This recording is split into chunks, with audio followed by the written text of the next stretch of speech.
وہ نازل کی ہے۔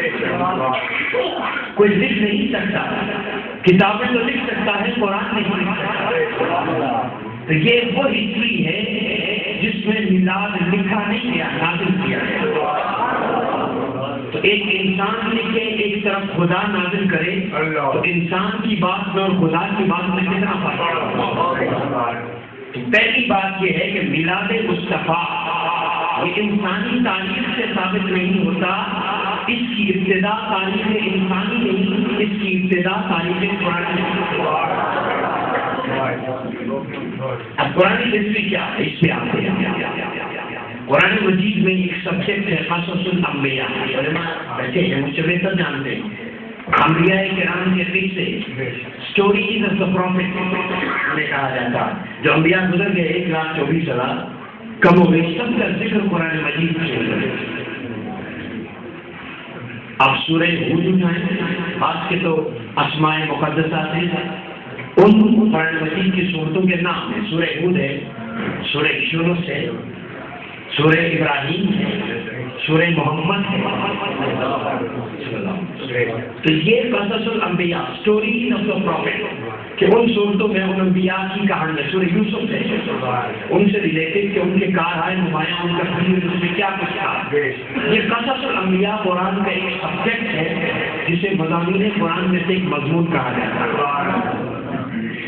اب مضامین قرآن میں ہر مسلک کا، مکتب کا، اسکول آف تھاٹ کا اتفاق ہے، چاہے کسی کا کوئی بھی مسلک ہو۔ جیسے عبادات قرآن مجید کے مضامین میں سے ایک مضمون ہے، عقائد مضامین قرآن میں سے ایک مضمون ہے، سائنس مضامین قرآن میں سے ایک مضمون ہے، معاملات، پبلک ڈیلنگ یہ مضامین قرآن میں سے ایک مضمون ہے۔ اسی طرح کی معیشت، اقتصادیات، سود سے پاک معیشت، یہ قرآن مجید کے مضامین میں سے ایک مضمون ہے۔ تو مضامین قرآن میں سے ایک مضمون ہے سبجیکٹ آف دا پروفٹ، انبیاء کے قصے۔ اسی طرح ایک مضمون ہے میلاد نامہ انبیاء، جس میں اللہ رب العزت نے وہ جن نبیوں کے قصے میں نے ذکر کیے نہیں ان صورتوں میں، انبیاء کے صرف اللہ رب العزت کے مقامات پہ ان کی ولادت کرتے ہیں۔ اب میں مثالیں جوڑ کر کے آگے جاتا ہوں۔ ہسٹری آف قرآن کیا کہتی ہے؟ سورہ بقرہ اٹھائیں، وَإِذْ قَالَ رَبُّكَ لِلْمَلَائِكَةِ إِنِّي جَاعِلٌ فِي الْأَرْضِ خَلِيفَةً۔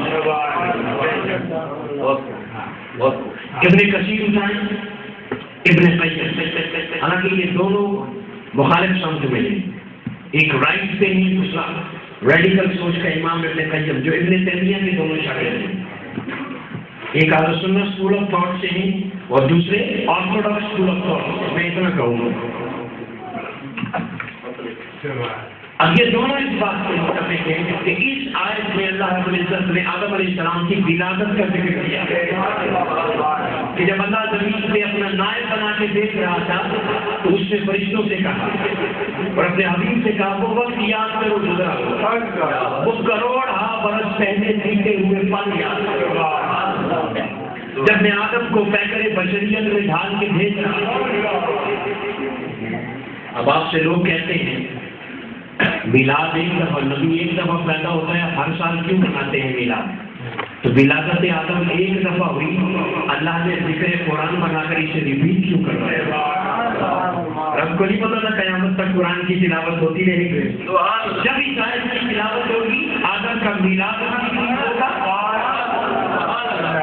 اس کے میلاد کی بھی تلاوت ہوگی، اس کا میلاد بھی کہا جائے گا۔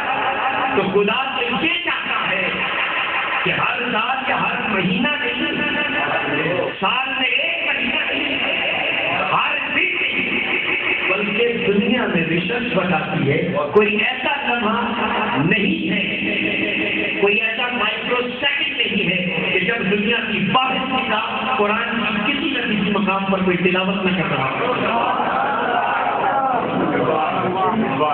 تو گویا اللہ کو نبی کے میلاد کا ذکر اتنا پسند ہے کہ وہ نہیں چاہتا کہ کوئی لمحہ گزر جائے اور آدم کا میلاد نہ پڑھا۔ یہ قرآن کیسی بتا رہا ہوں، آپ انسانوں کی تاریخ میں گھسے ہیں، یہ 1400 سالہ تاریخ بعد میں ہے، اس میں بڑا ڈفرینس آف اوپینین ہے. میں قرآن کی بات کر رہا ہوں، پھر اس تاریخ سے بھی ہے کہ کیا کچھ ہوا، تاریخ تو بات کی بات. قرآن کہتا ہے کہ خلافت آدم کا ذکر سورہ بقرہ میں اور پھر اس ذکر کو ریپیٹ کروایا. اس بمانا اس کو اے حبیب یاد کرو. میرا ایک سوال ہے آپ سے، قرآن اٹھائیں، حضور معراج پہ گئے یا نہیں گئے؟ اللہ نے نمازیں دی نا، 40 سے ہم 5 تک کا سفر کر کے آئے. موسیٰ علیہ السلام کو دعائیں دیں، اپنے جد ابراہیم علیہ السلام کو دعائیں دیں. کنسیشن ہوتی گئی مختلف اسٹیجز کے 5، 40 ہوتی تو مر جاتے، 5 پہ آئے. تو کہیں پہ بھی اللہ نے یہ ذکر کیا ہے حبیب وہ وقت یاد کرو جب میں نے تمہیں 5 نمازیں عطا کی. کتنا بڑا ایونٹ ہے. قیامت میں سب سے پہلا سوال ہے نماز کے بارے میں. نو ڈاؤٹ اس کے سگنیفیکینس کسی حال میں، لیکن قرآن مجید میں ریپیٹڈلی اپنے حبیب کو کسی عبادت کا ذکر کرواتے ہوئے نہیں فرمایا کہ یاد کرو جب میں نے تمہیں روزے عطا کیے، یاد کرو جب میں نے تم پر حج کیا. وہ عبادت میری ہے، یہ میلاد میرے نبی کا. کیا بات، میری بات اگر ریپیٹ نہ بھی ہو تو وہ میری بات ہے. اللہ کی بات ریپیٹ نہ بھی ہو تو کس کی بات ہے؟ اللہ کی بات ہے. اور میں مجھے پرواہ نہیں، میں بے پرواہ. اللہ اس عمل کی کہا ہے نیام ہے، مجھے کسی کی کیا پرواہ. ہمارا ریپیٹ ہو نہ ہو مگر یہاں ریپیٹ ہونا ضروری ہے، اس لیے کہ میں تصور سمجھانا چاہتا ہوں کہ جس کی بارگاہ میں سجدہ کرنے جا رہے ہو وہ سجدہ بعد میں ہے، جس کے ذریعے سجدہ کر رہے ہو اس سے محبت کا تو میلاد آدم علیہ السلام کو اللہ نے قرآن میں ذکر کر کے اس کو ریوائز کر کے حضور کو یاد کروایا. سو ذکر میلاد انبیاء یہ سنت خدا کی ہے، ذکر قرآن یہ قرآنی تاریخ کا پہلا اصول بتا رہا ہوں میلاد کے بعد. دوسرا تصور آ جائے آگے سورہ مریم. اللہ رب العزت نے یحییٰ علیہ السلام کی ولادت کا ذکر کیا. اب آدم علیہ السلام کا ذکر تھوڑا پردے میں اخفا میں، یہاں اللہ رب العزت تھوڑا اور سامنے آتے جیسے دین کے احکام گریجولی نازل ہوئے نا. لا تقربوا الصلاۃ وانتم سکارى، نماز کے قریب مت جاؤ تو جب تم حالت نشہ میں ہو، شراب کی حالت میں. اٹ مینس دوران نماز شراب جائز نہیں، باقی جائز نہیں. یہ پہلا ہوتا ہے اس لیے کہ بڑے بڑے لوگوں کے کاروبار میں اللہ نے نفسیات کو بھی دیکھنا تھا، سارے بھاگ میں جائیں گے. گریجویل پروسیس ہیومن سائیکی کو مد نظر رکھ کے قرآن نازل کیا ہے، اور اس کا سبجیکٹ بھی اسی لیے ہیومینٹی انسان ہے، اس کا موضوع انسان ہے. انسان کی نیچر کو مد نظر رکھ کے اللہ احکام دیتا ہے، گلے کے ذریعے نہیں کہ راتوں رات شریعت نافذ کر دی. اب کیا فرمایا؟ انما الخمر والمیسر والانصاب والازلام رجس من عمل الشیطان فاجتنبوه لعلکم تتقون.